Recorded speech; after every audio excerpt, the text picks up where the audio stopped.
Hello, hello. We are back with lesson 4 today. And lesson 4, again, is subtracting like fractions, just like we did yesterday. They used a lot of models yesterday. Today, we're just going to kind of do it without using models. Well, I guess we are at first, but then we won't in the end, I guess. All right, it says, think of subtracting like fractions as separating parts that refer to the same whole. To subtract like fractions, subtract the numerators and keep the same denominator. And we figured out that rule yesterday. All right, first example, let's get right into it. First example, Liliana jogged 5/8 of a mile on Monday and 3/8 of a mile on Tuesday. How much farther did she jog on Monday? Well, they show us that in the whole there are eighths. She jogged 5/8 on Monday and 3/8 on Tuesday. So to find the difference, we're going to cross out 3/8 and see what's left over. And we can see that there are 2/8 left. Or if we just kind of follow our little rule that we know, we subtract the numerators and keep the denominators so you get 2/8. Now, the problem with that answer is that it can be simplified. The number that can divide evenly into 2 and 8 is 2. So 2/8 divided by 2 is 1/4. So Liliana jogged 1/4 mile farther on Monday. Okay. Simplifying fractions isn't something new to us, so hopefully you remember how to do that. All right, moving on. Example 2, it says you can also use number lines to subtract like fractions. Count back 5 groups of 1/10 to remove 5/10 from 7/10. So we've got 7/10 minus 5/10. We divided this number line into tenths, 1/10, 2/10, 3/10, 4/10, 5/10, and so on. We put a dot at 7/10, and if we count backwards, 1, 2, 3, 4, 5, from 7/10, we'll see that we land on 2/10, okay? Or we can say 7 minus 5 is 2, keep the 10. Problem coming along, we've got a fraction that can be simplified. They show you on this number line that for every 2/10, it's actually 1/5 because they can divide this line into fifths down here and tenths up here. Every 2/10 is 1/5. 2 more tenths, 2/5. 2 more, 3/5, and so forth. That's just a little visual representation of why we simplify. All right, so the number that goes into 2 and 10 is 2. 2 divided by 2 is 1. 10 divided by 2 is 5. So 7/10 minus 5/10. Final answer is 1/5, even though when you do it at first, you get 2/10. But 2/10 simplifies to 1/5. So let's go ahead and do the rest of the problems. You do not have to do these with a model, but you can if you need to. We're just going to try to keep in mind our rule that we have learned for days now is that if they have the same denominator, you keep that denominator and only work with the top of the fraction or the numerator of the fraction, okay? So for example, on this one, we're going to keep our 8, and 6 minus 3 is 3. We are finished with that problem. There is not a number that goes into both 3 and 8, so it's finished, okay? Number 2, I've got 11/12 minus 5/12. Since we have a common denominator, we're going to keep it. And then we're going to say 11 minus 5 is 6. Uh-oh, looky here. We've got 6/12, and they don't ask me to simplify, but I know that I can simplify this because there is a number that divides into both 6 and 12 evenly that's going to take this fraction down to simplest form. Do you know what the number is? All right, that number is 6. So I'm going to divide 6 by 6 and 12 by 6. So 6/12 actually equals 1/2, and we all know that because 6 is half of 12. Okay. All right, moving on to this part. This is kind of like the other day when I did this and I said, go through and write down all the denominators first. You'll be halfway there. So let's look.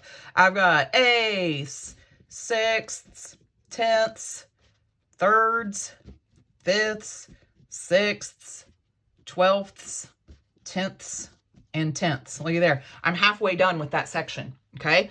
Now I just have to look at the numerators and subtract. 7 minus 2 is 5. 5 minus 4 is 1. 9 minus 6 is 3. 2 minus 1 is 1. 4 minus 2 is 2. 4 minus 2, is 2. We just did that.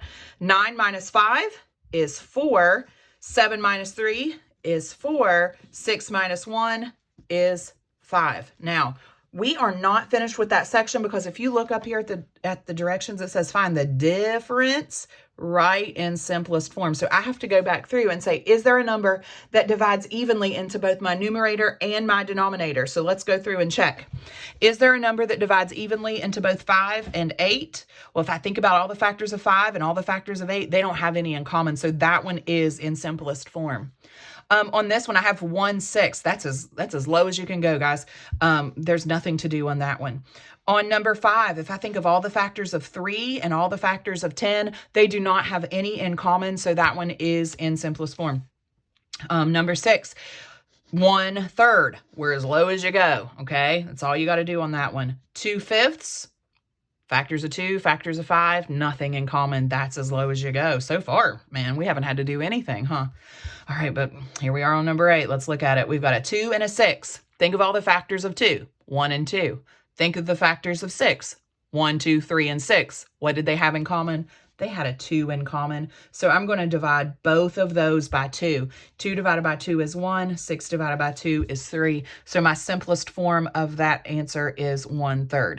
If you put 2/6, it wouldn't be wrong per se, but you probably wouldn't get all the points if this were a test or something like that because they asked you to write it in simplest form. All right.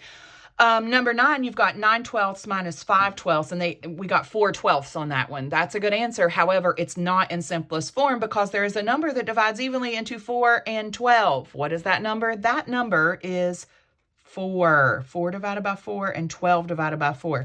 4 divided by 4 is 1. 12 divided by 4 is 3. So that's it on that one. We're done.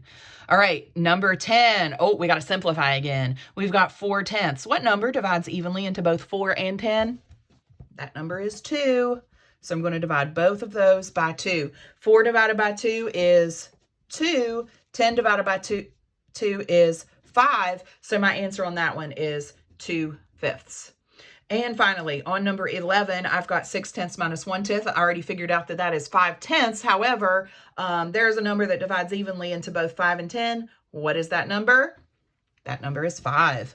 So if I divide both of those by 5, I'm going to get 1/2. Or I could automatically know that that's 1/2 because 5 is half of 10.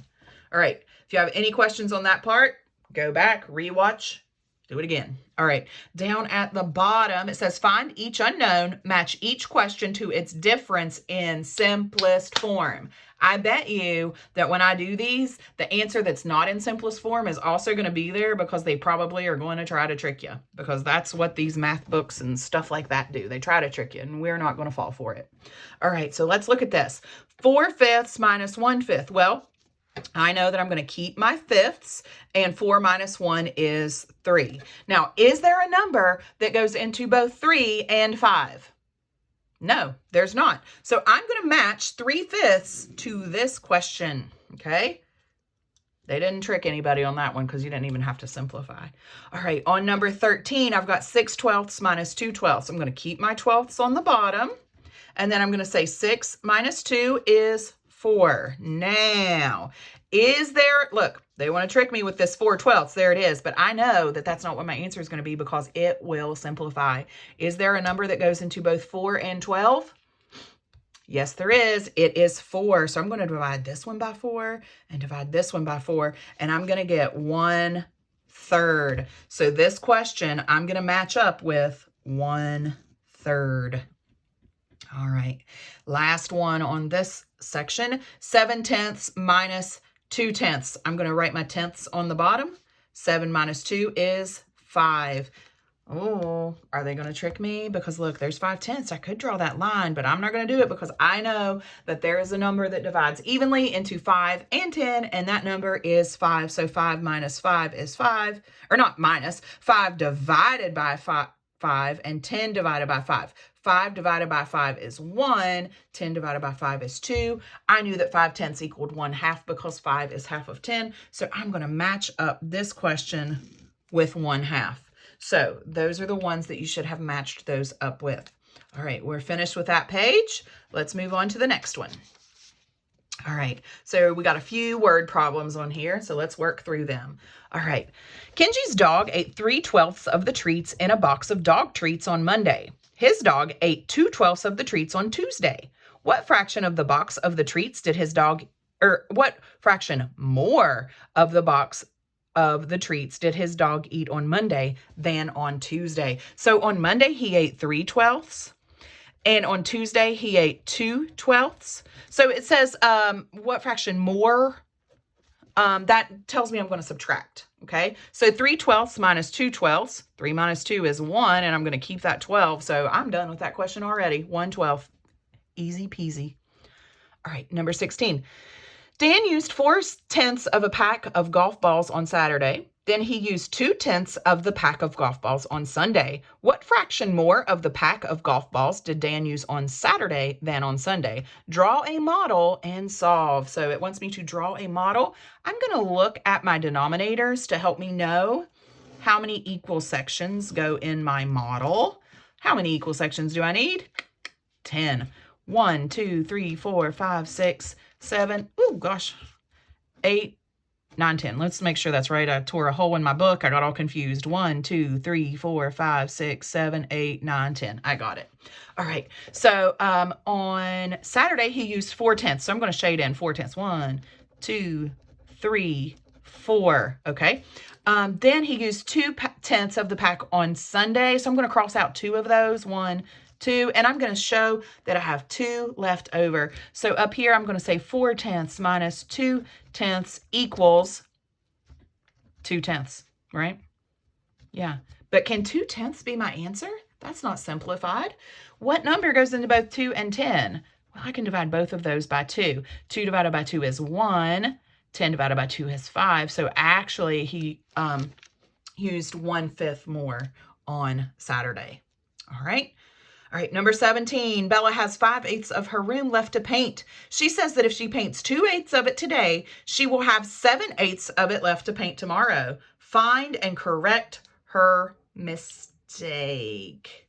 So, let's see. If she has 5/8 of her room left to paint, let's just draw a picture. So I'm going to say this is her room, and I'm going to divide it into 8 equal sections. 1, 2, 3, 4, 5, 6, 7, 8, right? And she has 5/8 of it left to paint. So let's say this is the 5/8 that she has left to paint.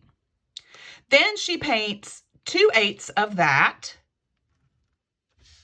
today. And she says she's going to have 7/8 left to paint. Well, is that true? No, because she's only got 1, 2, 3/8 more left. I think what she did was added these two together. What she should have done is said 5/8 minus 2/8 equals 3/8. She said 5/8 plus 2/8 equals 7/8. So that's where she came across her mistake. All right, number 18, when subtracting like fractions, what happens to the numerator and the denominator? Use a model to explain your reasoning. So let's just kind of use what we did up here to explain that. Okay, when we have like fractions, did our whole change? No, we still have 8s. No matter what we cross out or whatever, we still have 8s. The only thing that changes is the numerator. Okay, so when you're subtracting like fractions, your numerator is the only thing that changes because your denominator, or how many parts are in the whole, does not change. All right, do the homework page to check and see if you understand. Have your mom or dad or whoever's at home with you check it. And then after you've checked and you're 100% sure that you know what you're doing, go on MyMath and do the self-check. You will be able to do this on Thursday, so do not work ahead or it won't be there. So do it Thursday. I'll be able to see how you did. Good luck and have a great evening. Bye.